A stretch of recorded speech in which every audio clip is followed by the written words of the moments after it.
Thank you for listening to the Real Estate Real podcast. Here is your host, Adam Ashba.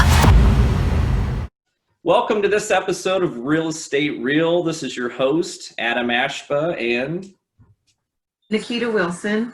Yeah, well, thanks guys for joining in this episode. We have two special guests today from Search to Close here in Columbus, Ohio.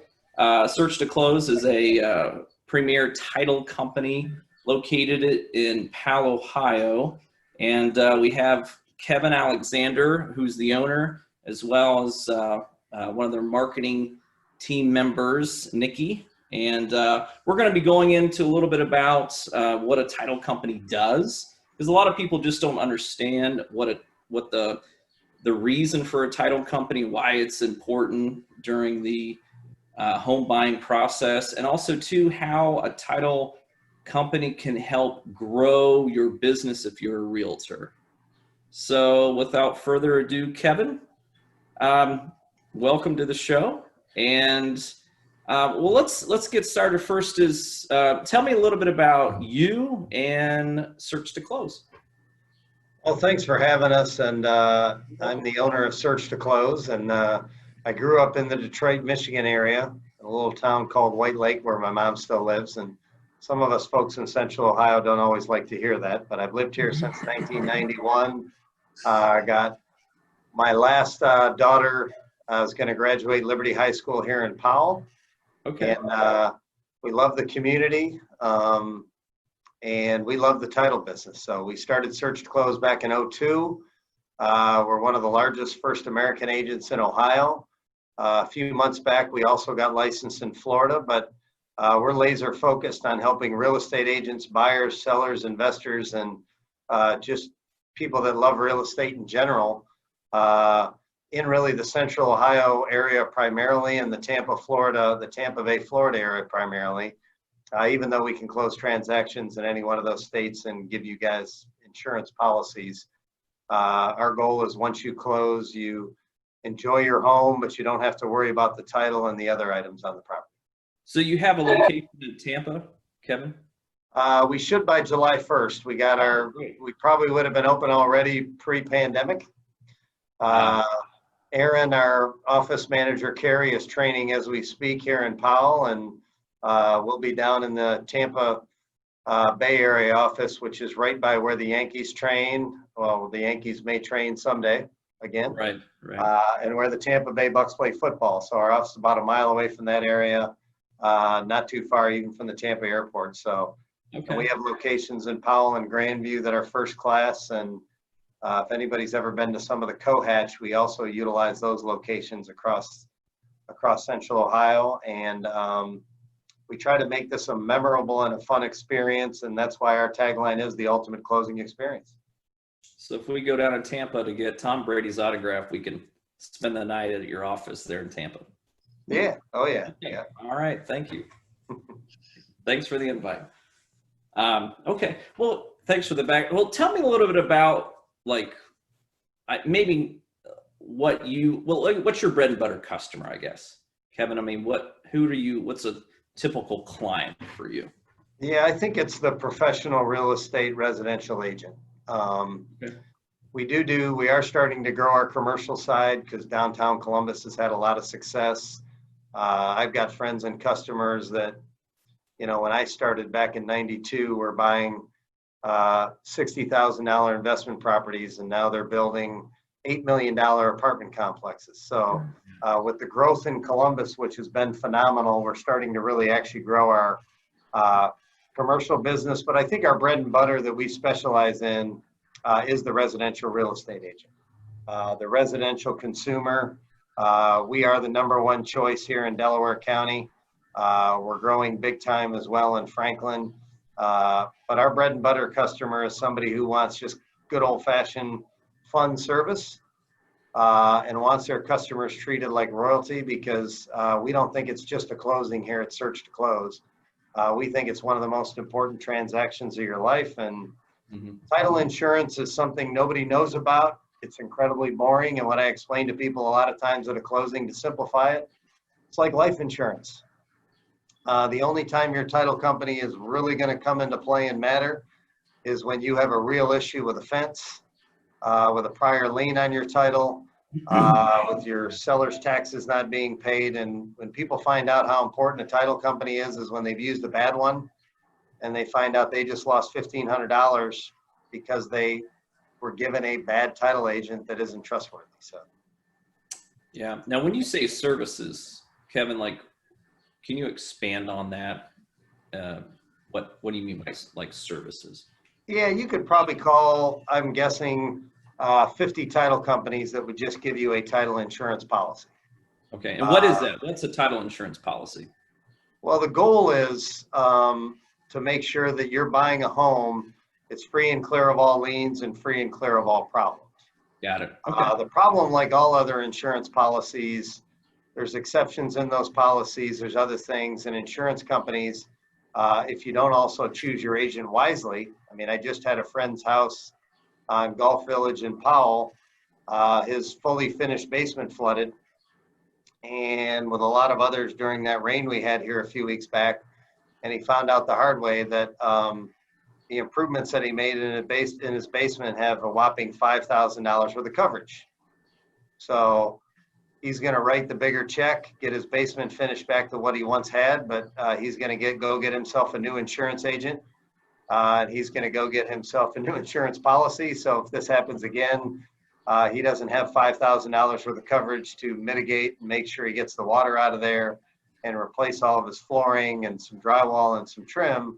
And I think title insurance works the same way. Okay. All agents on how they issue the policies and handle these things aren't alike, because there is exceptions even to a title insurance policy. But if you work with a good agent, they're going to make sure these things are taken care of, sort of like a survey encroachment.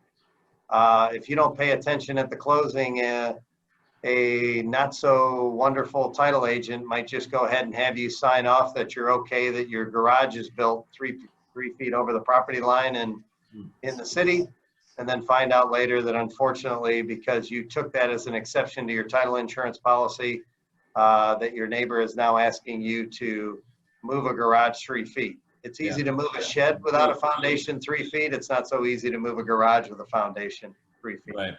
Okay. So, What are some other things that during the transaction that the title company makes sure happens so that you can get a free and clear title? yeah, it's interesting because even probate, we just had a wonderful woman die in Columbus, Ohio, without a survivorship clause, without any estate planning. Her brother wanted to buy the property and pay off his two brothers because there was no estate, no will. So our real estate agent picked up the phone and called us and said, there's no will, but I just need the two brothers to sign a deed. And I said, let's call our probate attorney. Unfortunately, without the will, the probate court requires that we needed all 11 siblings, not only the brothers, but also all of their siblings, because she didn't have any kids. Thankfully enough, between the probate attorney, my attorney on staff here at Search to Close, and everybody else, we have the success story that everybody's happy. All 11 kids signed off because it was a nice transaction, but that could have taken at a less than quality title company. That could be probably a 3 to 6 month process that our probate attorneys that we have behind us with teamwork, we can get together and everybody's happy, and that house is in contract as we speak in about 3 weeks. So those are just little things that we do with preliminary searches and other stuff, and our agents have learned to pick up the phone and call us before they list a property and find out that they have a buyer and they've been listing the property for weeks or months, and then they have a title defect as a later date. So we think that helps sellers a lot. We think that helps our buyers a lot. We think that also, more importantly, helps our real estate agents a lot, because most people, when they buy or sell a house, put a lot of trust and faith in the real estate agent and a lot of trust and faith in who their real estate agent picks. Yeah, no question. And a home warranty company and all those folks on down the line. Yeah, I always use an analogy. I guess we're going back to football again, but that the realtor is the quarterback, and we have a lot of our teammates, and one of the teammates is a title company. We can't do it without them. So one thing people bring up a lot is in owners and sellers, they always say, well, who makes sure that you get paid, Adam or Nikita, as a realtor, and who's going to pay off my loan over it, that I have my mortgage? Who's responsible for that, Kevin? Yeah, that's us. So as a separate word that we use that confuses consumers, it would be the escrow part of what we do. So Okay. the title insurance part would be us being a title company, but in Ohio and here we'd be a title insurance and a escrow company. So we do handle millions of dollars. We do take it seriously, and we actually even have, because that's a great point, and another reason that you want to pick your title company wisely, because the title company you're using is also going to be handling a huge mortgage payoff. If you're a seller and you've worked your whole life for $50,000 in equity, if you use a title insurance agency that doesn't have insurance policies in place, we have a cyber policy that covers our folks in the event that we make a mistake. Of course, consumers have to be very careful. Thankfully, we don't make mistakes, but we're very careful with people's money, and we're very careful of making sure that in person we get those instructions in place. But you're right, if a title company sends it to the wrong mortgage company and you use a small title company that doesn't have things in place to insure you, and you don't buy closing protection coverage, you do run the risk that you could be out $50,000, and that has happened. So nobody likes to talk about it. Our industry doesn't advertise it, but buyers and sellers do lose money they've worked for their whole life. Yeah. Just the same stories you hear that seem to get more publication about bad financial planners that run away with everybody's money because they decided to start embezzling. We do have that in the title industry. It just doesn't get as publicized as much or here. And that is why we're all certified in different ways and audited and everything else. So you want to make sure that you've checked out a reputable title. Sure. What happens if there is a mistake? Say I have a loan at a mortgage on a bank, and I have a buyer buying my home, and I sell it, and I feel I hand the keys to the new buyer, and I move on to greener pastures, and I get a phone call down the road saying that the title company didn't pay my second mortgage off, or something happened. There was a mistake. What happens? Is that part of the title insurance? What happens if there is a mistake made? An honest mistake, I guess. Kevin, what will happen? Well, a good reputable title company is going to stand up, but the only way you could be 100% sure if you don't have full trust in the title agency is buying closing protection coverage as a seller for $55. Okay. So a lot of our agents don't instruct those folks because they know that we've been audited and we have insurance policies. We teach continuing ed throughout the community about all the different things we have in place. We instruct our sellers to call right away, give it about 3 days for your bank to post, and actually verify that your stuff's been paid off, because the quicker you get to that title company, if they're bad, the better off you are. We do have situations where our sellers have said, I tried to use you, Kevin, but they're insisting on I use this little title company I've never heard of. Right. So I do instruct friends and family and people in different states, if I'm not familiar with the title agency, to actually buy that closing protection coverage in Ohio, if we're not the title agency. Now, Right. The other thing that you can do, and most people don't know about it, is it also depends on the underwriter. Ohio has about, I don't know about post-COVID, but at one point we had about 31 title insurance underwriters, even after the housing crash, more before that in 08. There's about 3 really big ones like First American and Fidelity and Chicago Title and Stewart Title, or actually Old Republic would make 4 because they were supposed to merge. And you would also want to recognize what the title insurance company, First American is, and Chicago Title and those bigger places are so name driven. They wouldn't want the PR to find out. So I don't know if they're legally obligated to step in as far as if you scaled back what your insurance policy truly says. But I can tell you a good, big, reputable title company like us, we're going to step in, because if the market finds out that First American and Search to Close didn't pay off somebody's second mortgage, I'm probably out of business in 4 weeks. Yeah. So timing that stuff out, and that's one of the reasons we had an employee a while back that was a buyer, and we instructed them to get closing protection as well, because the title company showed their survey fee getting charged 3 times on the same HUD settlement statement. So as I was reviewing their HUD for them, I said, I think this lady's got some issues going on.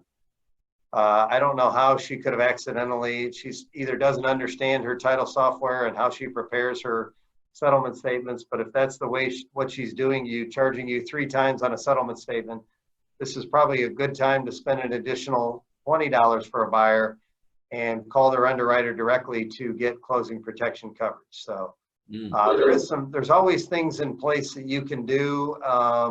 So we encourage consumers all the time, or real estate agents all the time, is how do I protect myself for sure? I think the industry's been really good from A to Z, from realtors to good lenders to good title companies, of reminding people to don't click on their email for somebody who says, send your money here for wiring instructions. They're pretty good with that. But I don't know that the industry's really that great yet at convincing people that most of us are going to pay relatively the same fees, and you should shop your title company and your real estate agent and make sure that there's somebody that's really going to be looking out for your best interest and not just their own. Yeah. So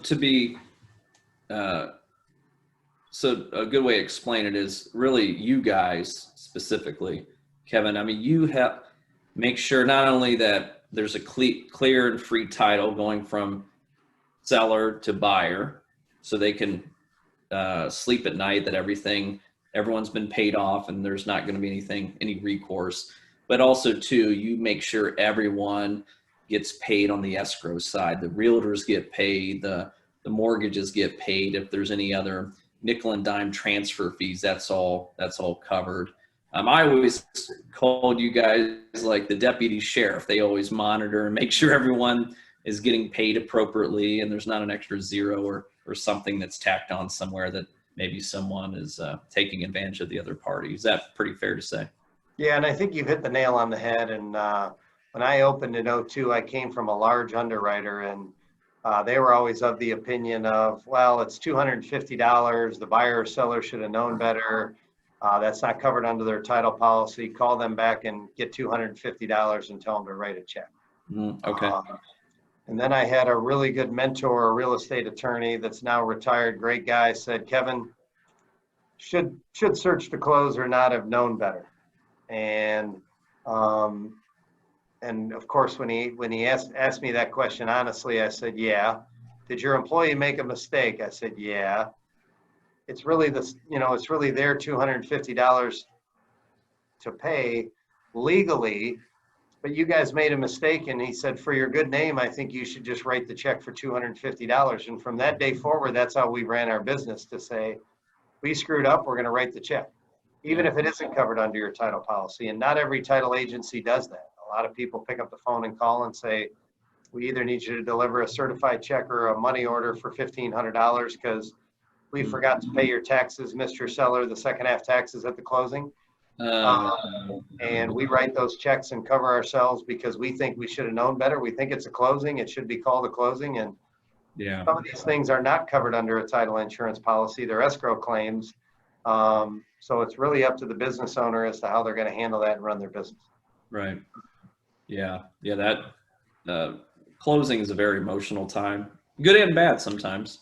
And that would damper the spirits of the seller or buyer if they had to come back and there was an honest mistake. So yeah, great. Anything else? Any other services you want to cover until we jump in and start interrogating Nikki here? She's next. No, I think there's really not. The one neat thing with Search to Close, with us having 2 attorneys on staff and Nikki, who are going to present as a marketing person, there's not a lot of things that we can't do, even if you have 10 acres and you're not sure what to do. We can send our survey company out there. We can work on that. We can help people with real estate referrals with some great real estate agents. So it still amazes me. I guess the last thing I would leave is that when friends call me and say, I'm so excited, I just went into contract, but I guess I can't use you. And I said, well, why? It was your consumer choice. Well, the people told me that I really couldn't, but I think there's not much that we can't do to help you out prior to the listing, after the listing. And I guess our last thing that we leave that's different is we even give a card at the closing to all of our buyers and sellers and say, you're a customer for life. We're not going to bail on you a week after the closing. Right. Well, that's great. All right. Well, thanks, Kevin. Well, I appreciate it. And Kevin has a closing here shortly, which is a good thing. So he might have to jump off here shortly. So, but I appreciate you being on. Thanks for having me. Yep, and I'm going to stay on and listen for a while. No problem. That's Kevin Alexander, owner of Search to Close and PAL. And let's go to his partner, Nikki. Welcome. And we're going to start transitioning a little bit into how your title company, not all of them do this. That's why I wanted to have Search to Close on, is about how they can help an agent. So this is geared more towards agents, how they can help agents grow their business. Because we don't think of it a lot of time as a real estate broker and a realtor, such as myself and Nikita. Like, we don't think that, a closing or like a title company, we love title companies because that means we're going to get paid soon, right? But we don't really think of them as marketing, that we think of them as like kind of the partner at the end of the road, so to speak. So, but Nikki, thanks for joining, and tell me a little bit about yourself and what do you do at Search to Close? Mm-hmm. Well, thanks for having me too. So what my passion right now is helping realtors grow their businesses. I've recently joined Search to Close's team, and I love their mindset because they know that we are partners, and we are partners in this transaction, a long-term partnership. So that mindset alone, I think, really resonates with me. My background is I was a teacher for 15 years, and my second career is real estate. I started at RE/MAX Achievers as their director of marketing about 3 years ago. And so I just started helping realtors develop their marketing plans. And I was really listening, doing a lot of listening. There were 77 agents in that brokerage, and each agent had different things that they how they wanted to market themselves, but they really didn't have a good, solid, concrete plan. And most importantly, everybody knew that social media was a really important piece of their marketing plan, but they were either really intimidated, they didn't want to do an ad, they would try to do an ad, the ad would get denied, all those algorithms and Facebook. So that was a pain point that I was trying to help those agents with at the time. So me branching out into Search to Close, now I can help all realtors. And so that's, I was just confined to RE/MAX Achievers before, so now I can really help anyone. And I have a little side business myself, not real estate, not connected to real estate, but I can really connect with being a small business owner because every dollar counts, and where do you allocate your time? So with those two things, I think I can really help someone. We can talk about how I can help you save money and how I can help you get more leads and listings. And so when I've joined Kevin's team, so as you know, the is the ultimate closing experience. So I'm helping develop the ultimate listing experience. And so what that looks like is a menu of just the marketing services and products that I think I could help with. Social media targeted ads. So instead of an agent who their forte is to list and sell, typically. Now, some agents do like to do their own marketing, and that's great too.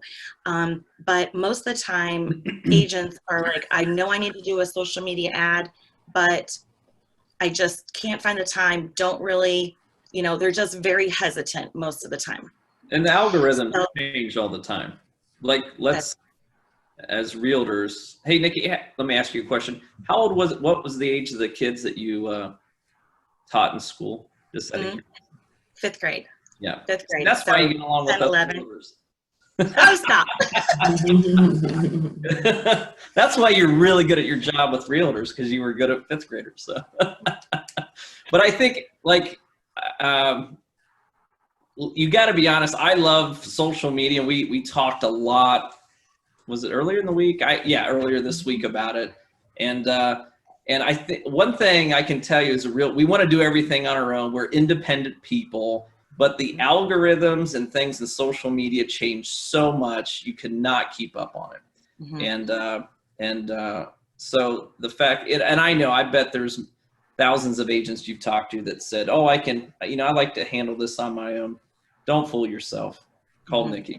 You can't, you can't. It's too much. I was guilty of it a few years ago, and I saw the value. The smartest thing that we did was outsource that. We accomplished more in a week than I would have accomplished in 2 years. Legit. And I love this stuff. So yeah. But sorry to cut you off. Go ahead. No. That resonates exactly with what I feel too. And so let's say you got a new listing. We would do a new listing ad for you, put some pictures of the house in, and there's a whole strategy around that, best practices. And something else we can do are brochures. So we have a beautiful printer. We have a marketing team that basically we would just enter all the information in, and, depending on the time, she got some brochures out for me literally the other morning in about an hour. That's how amazing she is. But, the busier we get, that could change. But, just a great team at Search to Close too. They are super responsive. And we know we always need everything like right away too. So it's always helpful to have things done in an efficient, timely manner.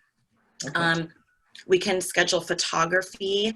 We have a couple contacts that we have some great pricing with photography and drone, which is another pricey item. We know that most realtors agree that professional photography is something that is necessary, right? I mean, I see Nikki shaking her head too.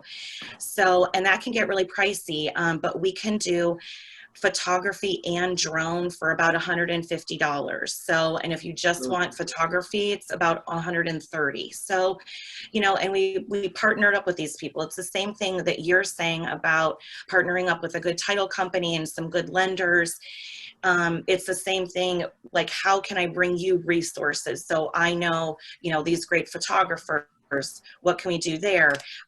We've got people that can do postcards, people that can do video. Video is another big one right now because of our situation. So there's a lot of video options. I helped a couple of my clients do a virtual open house, and I just followed them around with my phone. And those actually got great responses. And it's really interesting, and it doesn't really cost anything. That's the other thing. Like when you're doing what was the cost in production for that? Really just some time. Yes, yeah. Exactly. One of them, she wanted to make it into an iMovie. Like, so we taped it and then she turned it into an iMovie. It was really cool. Now we still offer, like, if you want the branded professional, where, there's music behind it and all that, we can do that too. But, I think it's neater and more engaging when you have your agent in there. And one of my guys got in the shower and pretended to shave his legs, like one of my clients. It's funny. And so I love that. I love doing that. And video, you just have to get out there and do it. I think that's the biggest thing on that one.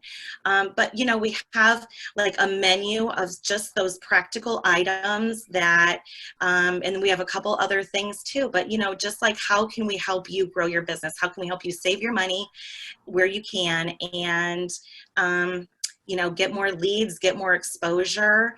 Social media is definitely where it's at. I mean, everybody, especially, being at home more, they're looking at social media a lot more now.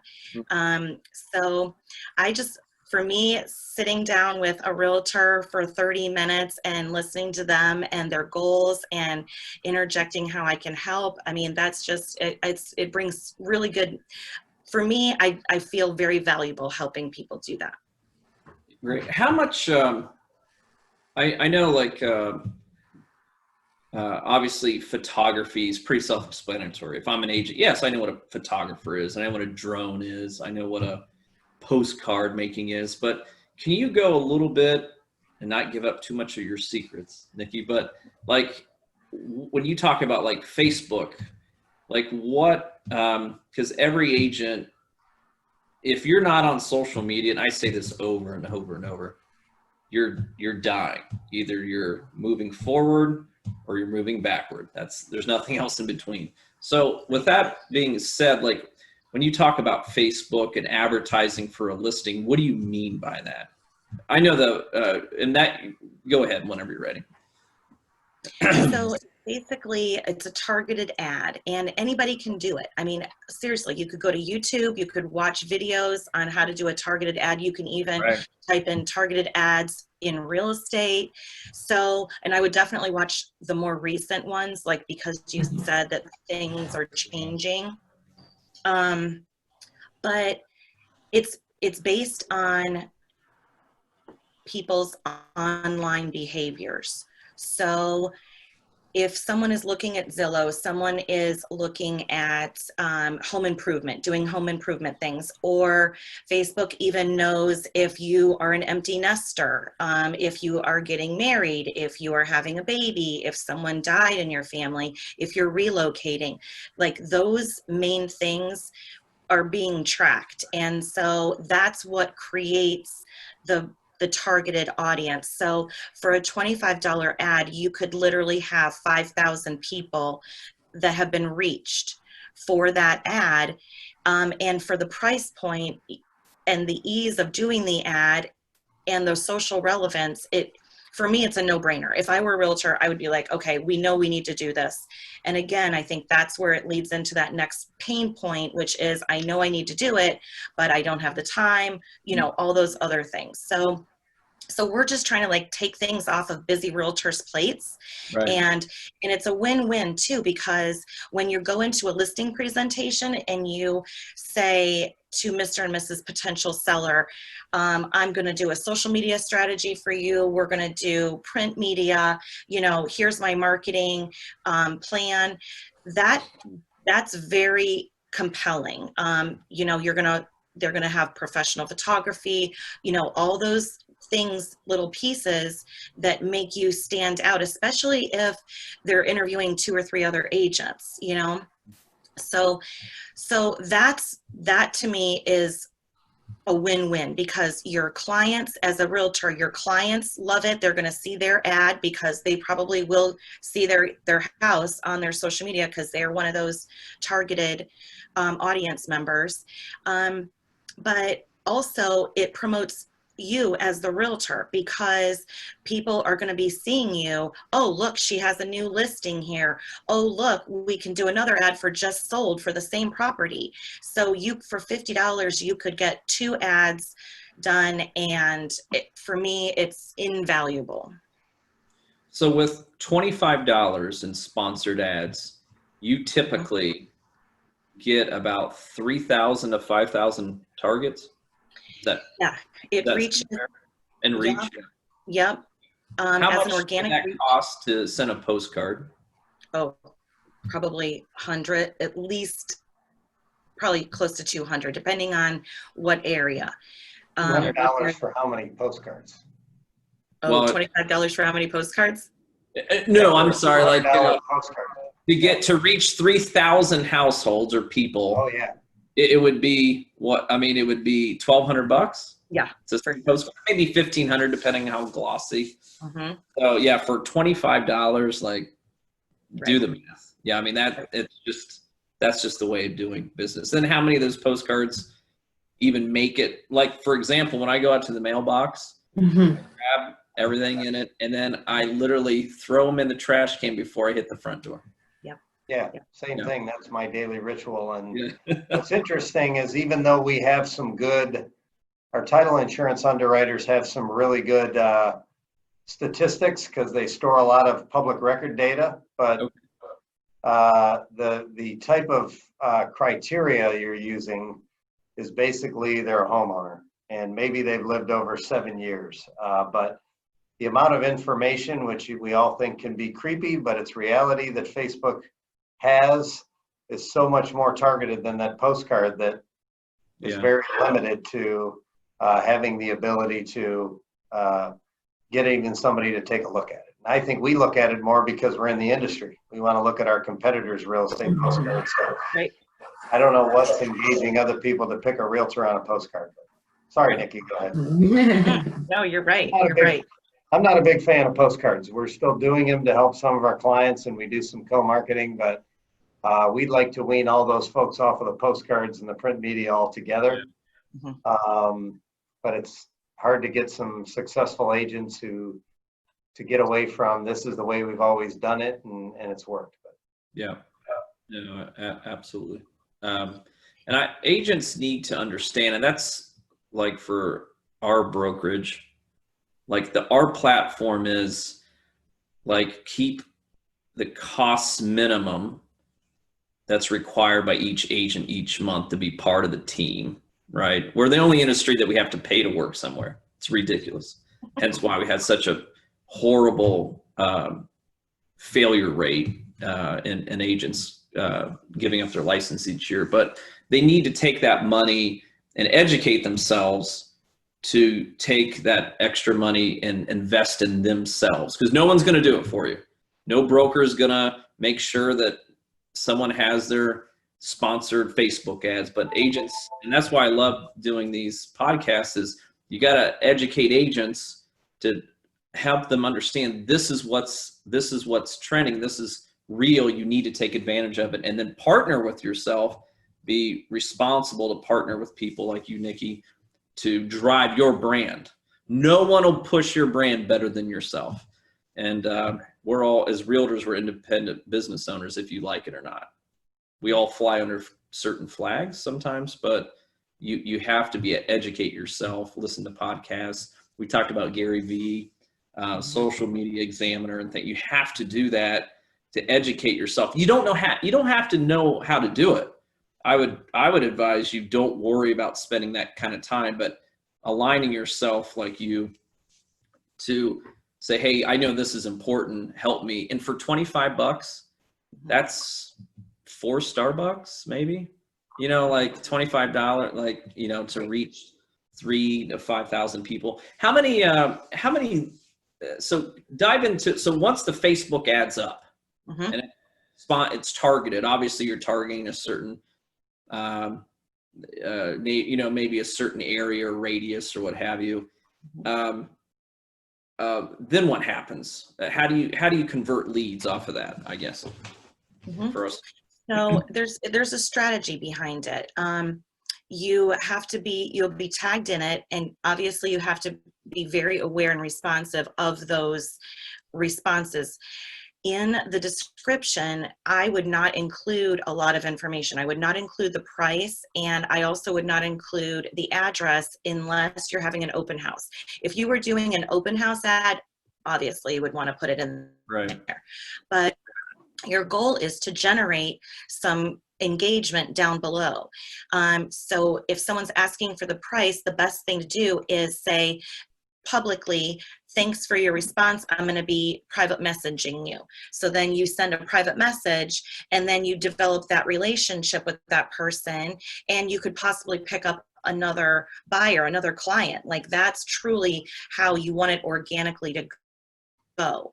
And then it's also going to be pushed out to Instagram too. And so those two are completely covered. Now, Instagram is a post, okay? So it's only a post.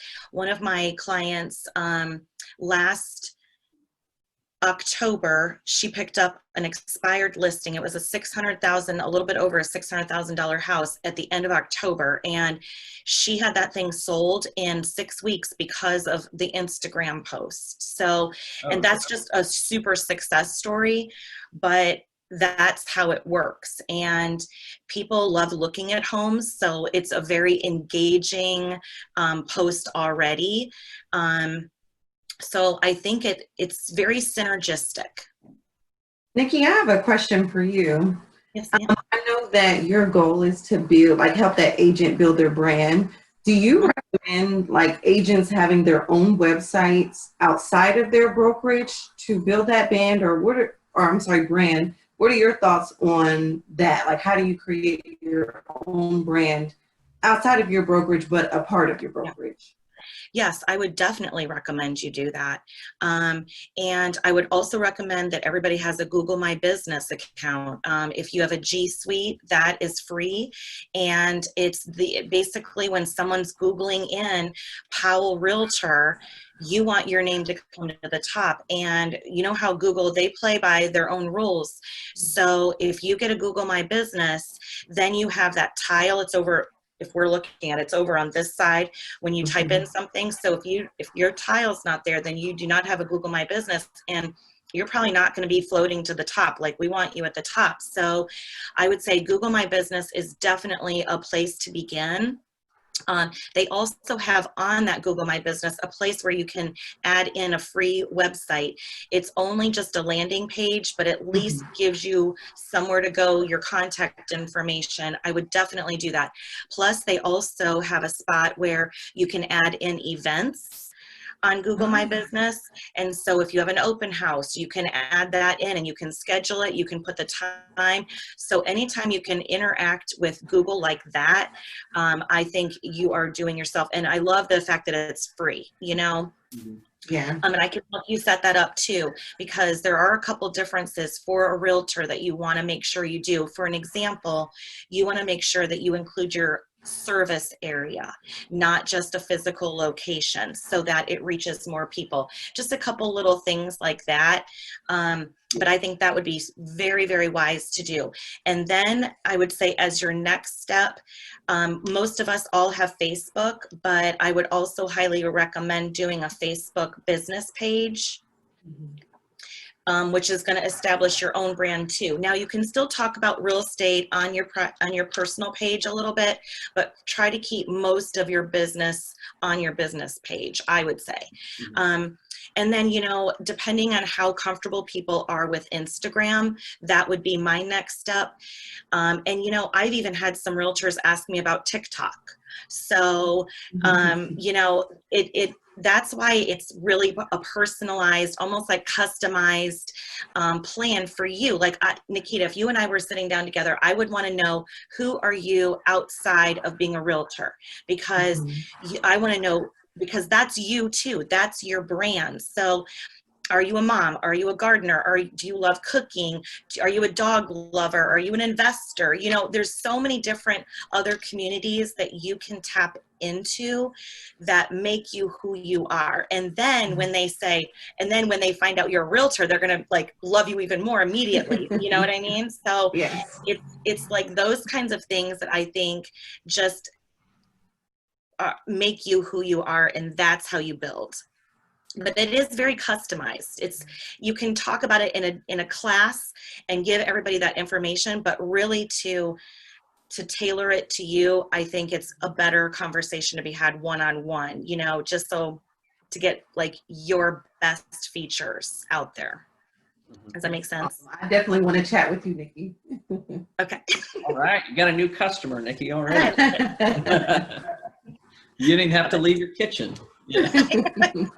Hence why, you know, and I think the whole COVID-19 house quarantine thing has sped up.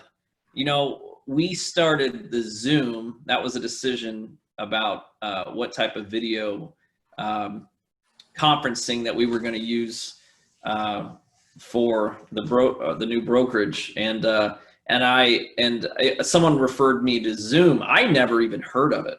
I was like, is it? And they're like, oh, it's like Skype. It's like Skype. Okay. And it was pretty easy to use. But then, like, as we went through the whole quarantine, like social media and video marketing and everything you talked about, like, Nikki, it's just hyperdrive everything. Probably, I don't know. I feel like it's 5 years.